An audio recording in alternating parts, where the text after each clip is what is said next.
ബിസ്മില്ലാഹിർ റഹ്മാനിർ റഹീം. റമദാനിൻ്റെ ശ്രേഷ്ഠതയെക്കുറിച്ച് നമ്മൾ ആലോചിക്കുമ്പോൾ ഒരുപക്ഷെ ഒന്നാം സ്ഥാനത്ത് റമദാനിൻ്റെ ശ്രേഷ്ഠത മുഴുവൻ ഉൾക്കൊള്ളുന്നത് പരിശുദ്ധ ഖുർആനിൻ്റെ അവതരണം കൊണ്ട് അനുഗ്രഹീതമായ ഖുർആനിൻ്റെ വാർഷികം എന്നതാണ് എന്ന് നമുക്ക് ചിന്തിച്ചു നോക്കിയാൽ മനസ്സിലാക്കാൻ കഴിയും. കാരണം റമദാനെക്കുറിച്ച് പരാമർശിക്കുന്ന സൂറത്തുൽ ബഖറയിലെ 185 സൂക്തത്തിൽ പറയുന്നത് ഷഹ്റു റമദാൻ അല്ലദി ഉൻസില ഫീഹിൽ ഖുർആൻ, ഖുർആൻ അവതരണം കൊണ്ട് അനുഗ്രഹീതമായ ആ മാസം ഫമൻ ഷഹിദ മിൻകും അശ്ശഹ്റ ഫല്യസുംഹു, അതിൽ നോമ്പെടുത്തുകൊള്ളട്ടെ എന്നതാണ്.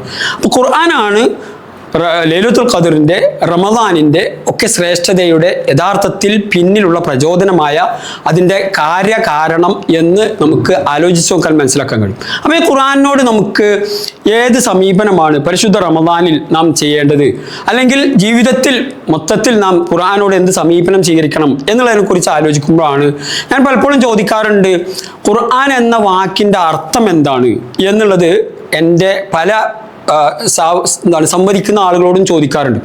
അവരൊക്കെ പറയും, പ്രാഥമികമായ അറബി അറിയുന്ന ആളുകളൊക്കെ പറയാറുള്ളത് വായിക്കുന്നത്, വായിക്കപ്പെടുന്നത്, വായന എന്നൊക്കെ അർത്ഥം പറയാറുണ്ടെങ്കിലും യഥാർത്ഥത്തിൽ അതിൻ്റെ അർത്ഥം പൂർണ്ണമാവണമെങ്കിൽ അത് ഉദ്ദേശിക്കുന്നത് വായനയുടെ ആധിക്യം.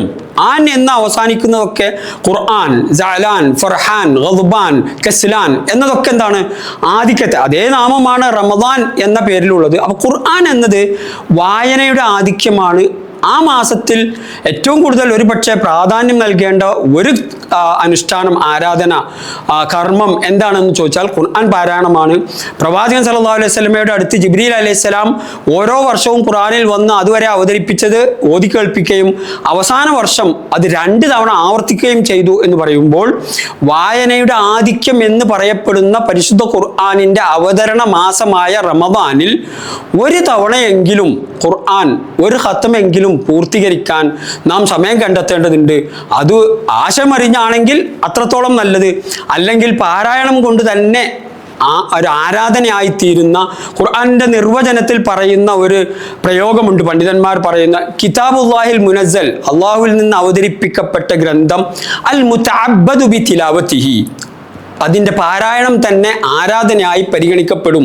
അർത്ഥമറിയാതെ പാരായണം ചെയ്താൽ പോലും ആരാധനയായി പരിഗണിക്കപ്പെടുന്ന, എന്നാൽ അതിൻ്റെ ഉള്ളടക്കം എന്താണെന്ന് അറിയാൻ ആഗ്രഹിക്കുന്നവർക്ക് ആഴങ്ങളിലേക്ക് ഊളിയിട്ടിറങ്ങാനും അർത്ഥങ്ങളിലേക്കും ആശയങ്ങളിലേക്കും ചെല്ലാനും ഒക്കെ തന്നെ പ്രചോദനമാകുന്ന ഒരു മാസമായിരിക്കണം റമദാനിൻ്റെ ദിനരാത്രങ്ങൾ, ഖുർആനിൻ്റെ വാർഷികമായ ഈ മാസം എന്നത് നാം അതിൻ്റെ പ്രചോദനം അതിൽ നിന്ന് ഉൾക്കൊള്ളണം എന്നത് ഈ മാസത്തിനോട് കാണിക്കേണ്ട നീതിയുടെ, അതിനോട് കാണിക്കേണ്ട ഒരു സമീപനത്തിൻ്റെ അനിവാര്യതയാണ്.